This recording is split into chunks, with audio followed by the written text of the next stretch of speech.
친한계에선 또 이런 목소리가 나왔습니다. 조기 대선이 치러지게 될 경우 탈당한 이준석 의원이 돌아오게 될 것이다. 이런 분석인데요. 친한계 목소리 들려드리겠습니다. 아무래도 이준석 의원은 이제 저희 당 같이 하다가 나갔으니까 예. 그 개혁신당은 어떻게 보면 저희 당의 지류라고 볼 수도 있죠. 예? 만약에 조기 대선이 이루어지고 네. 예, 이준석 의원이 생각하는 뭐 그 세대 교체 이런 그 흐름이 국민의힘 내에서도 나타나면 같이 연대 못할 게 없죠. 뭐 이준석 의원이 본가로 돌아올 시간이 가까워지고 있다 저는 그렇게. 뭐 한 뿌리에서 나왔으니까 결과적으로는 뭐 나중에는 합쳐지지 않을까 기대를 하고 있죠. 민주당에 맞서기 위해서는 모두가 다 그 힘을 합쳐야 된다고 생각을 하고요. 그런 의미에서 이준석 대표도 뭐 우리가 한 뿌리니까 와서 힘을 합쳐야 된다 이렇게 생각을 하고 있습니다. 한 뿌리니까 결국 오지 않겠느냐 그런 목소리들이 나오고 있는데 서울시 대표는 어떻게 좀 보셨습니까? 네. 되게 순진하신 분들 같아요. 순진하다? 네, 정치를 참 순진하게 하신 것 같다. 그러니까 뭐 이준석이 뿌리가 국민의힘이니까 나갔다 올 것이다. 그렇게 좀 그 표상적으로 정치를 분석하면 실패해요. 그러니까 이렇게 복합적으로 이렇게 여러 가지를 봐야 되는데 이준석 의원이 지금 엊그제 홍대에서 본인은 사실상 대선 출마를 선언한 것이죠. 했다고 보죠. 네. 예를 들어서 지금 김문수 장관 나왔고 한동훈 그 전 대표가 있는데 둘의 축은 맞을 수 있어요. 예를 들면은 그 이 내란을 찬성하는 아니 반대하는 쪽, 아니, 내란 찬성, 내란 반대파.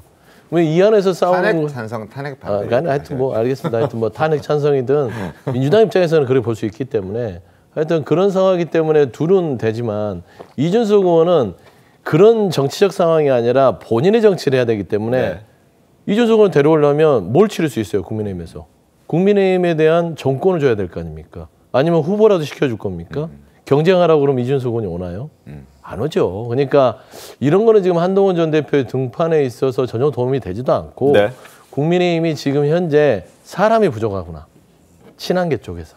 사람이 없으니까 이준석 의원 얘기하는 거 아닙니까? 그래서 저는 이런 부분들은 그렇죠. 그래서 인력난에 이준석 의원까지 생각하는데 이거는 한동훈 전 대표는 도움이 안 되는 것 같고요.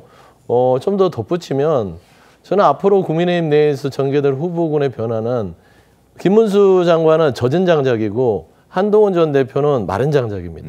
아직 불은 안 붙었으나 최근에 원로들이 얘기하는 걸 보면 세대 교체라든지 여러 가지 어떤 창조적인 파괴 이런 네. 얘기를 긍정적으로 해주는 걸 보면 한동훈 대표는 내란이라는 어떤 상황에 젖지 않은 장작이기 때문에 국민들에게 조금 더 불만 붙으면 다가설 수 있는 가능성이 있고요. 네.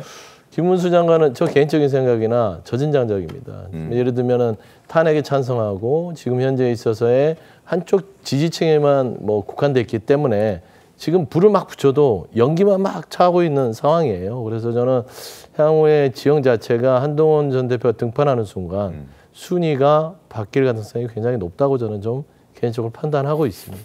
개인적인 의견으로 그렇습니다. 받아들이겠습니다. 예. 알겠습니다. 자, 이준석 의원의 입장은 어떨까요? 저희가 목소리를 준비했거든요. 한번 들어보고 이야기를 좀 더 해보겠습니다. 저는 저와 비슷한 지향점을 가진 사람을 발견하지 못했고 나이 60 넘어가지고 갑자기 생각이 바뀔 것 같지도 않고 그래서 저는 간다면 끝까지 갑니다. 가다가 만약 기름 떨어지면 뛰어서라도 가겠습니다. 예. 자, 윤희석 대변인님, 네네. 지금 뭐 서영주 대변인께서는 친한계가 인력난에 이준석 의원까지 끌어들이려고 하는 것이다 이런 비판까지 해주셨는데 어떻게 보셨습니까? 그거는 저희 당 그 대선 경선을 앞둔 상황에 대한 전망으로는 좀 옳지가 않아요. 예를 들어 4명으로 좁혀지고 있다고 할 때 네. 인력난이라고 할 때 가장 그래도 인력풀이 넓은 분은 한동훈 전 대표라고 봐야죠.